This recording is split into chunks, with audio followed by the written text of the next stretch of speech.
Your Excellency, Eccellenza João Lourenço, Chairperson of the African Presidente Union, uscente dell'Unione Africana, Eccellenza Giorgia Meloni, Republic of Italy, Presidente del Consiglio Your della Repubblica Excellencies, Italiana, Heads of State and Government, Your Excellency Mahmoud Ali Yusuf, Chairperson of the African Union Commission, Your Excellency Antonio Guterres, Secretary General of the United Nations, Your Excellency Madam Amina, Deputy Secretary General of the United Nations, former heads of state and government present, distinguished ministers, ambassadors, diplomats, ladies and gentlemen.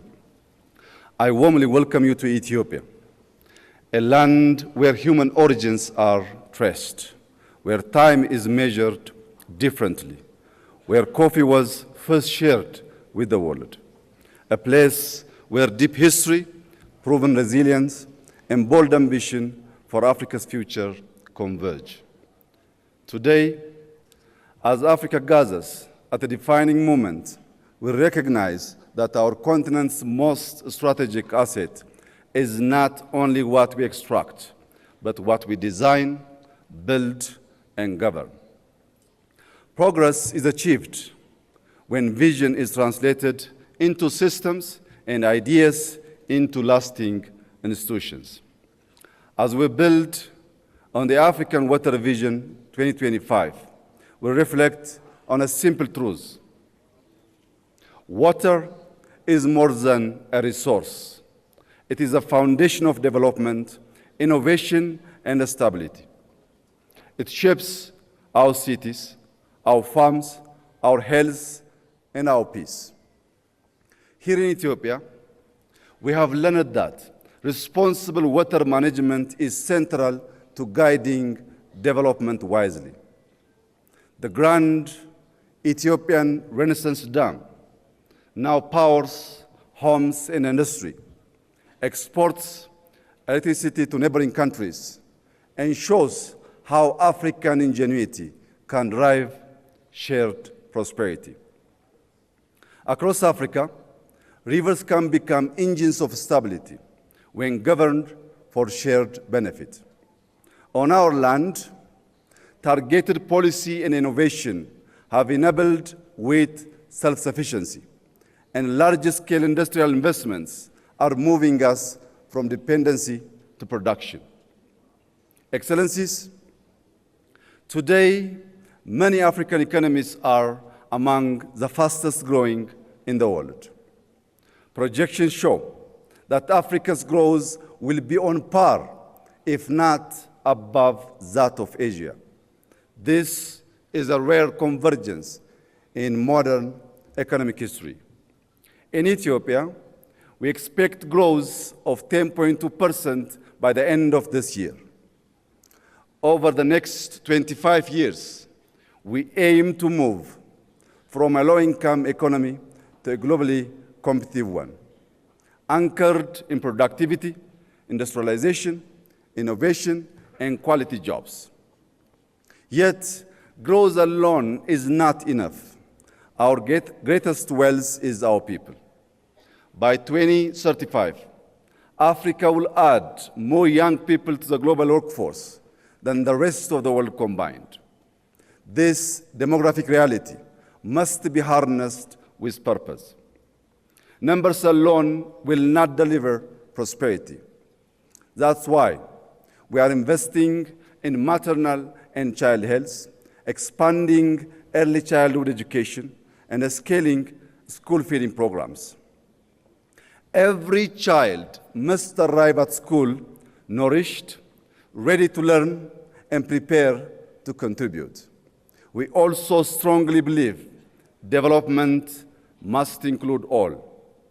Across Ethiopia, urban and rural areas are being transformed, designed to be green, human-centered, and resilient. Excellencies, in Addis Ababa, riverside renewal has transformed degraded waterways into clean, vibrant public spaces, reducing flood risk, restoring dignity, and strengthening community life. As Africa's urban landscape expands rapidly, we must be intentional. The African city of the future is walkable, green, youth-centered, and grounded in dignity and belonging. In rural areas, modernization is enhancing livelihoods, connecting communities to markets. This integrated approach links development with climate stewardship. One expression of this is the Green Legacy Initiative. We have planted more than 48 billion trees, restoring ecosystems and building a living legacy for future generations. Yet, the global development pathway has come at immense environmental costs borne by communities far beyond those responsible. Therefore, climate action must be anchored in justice and equity, aligning finance, technology, and partnership to enable Africa to thrive. In this spirit, we hosted the second Africa Climate Summit, and we are preparing to host COP32, ensuring Africa speaks with one voice and presents solutions to the globe. This same principle of integration guides our technological transformation.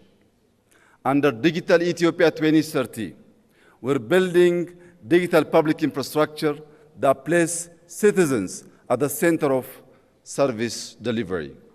By linking FIDA, our national digital ID, with payment systems and the massive data exchange, we enable secure access to services, seamless transactions, and responsible data sharing, fostering trust and driving our economy forward. In 2020, Ethiopia established Africa's first artificial intelligence institute. Building on this foundation, we are preparing to launch an AI university anchored in the Ethiopian philosophy of Maddamer, synergy through purposeful collaboration. This institution will unite human values with machine intelligence, local context with global relevance, and scientific rigor with applied impact. It will ensure technology drives growth and position Africa as a global contributor in the age of intelligence. Ethiopia is also continuing to invest in connectivity. Through Ethiopian Airlines, we connect people, link markets, and move goods. To sustain this momentum, we are building Africa's largest airport, a next-generation gateway that will anchor our continent in global value chain.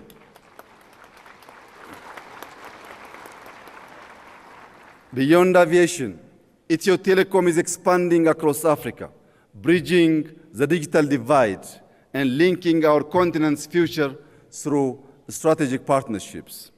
Yet, connectivity must be complete. For a nation like Ethiopia, with over 130 million people, sustainable growth requires diversified access. Ensuring reliable access to the sea through peaceful cooperation is fundamental to our economic future and to long-term stability and prosperity in the Horn of Africa. Excellencies, we meet at a moment of profound global transition. In this era of uncertainty, Africa's strengths will lie in a union that is confident and united. As we approach the African Union Silver Jubilee, the moment marks a transition from foundational unity to functional sovereignty. Sovereignty means owning our narrative. Through initiatives like Pulse of Africa, we amplify African voices because development is never complete without our story. Africa can contribute stability, scale, and solutions to to a changing world.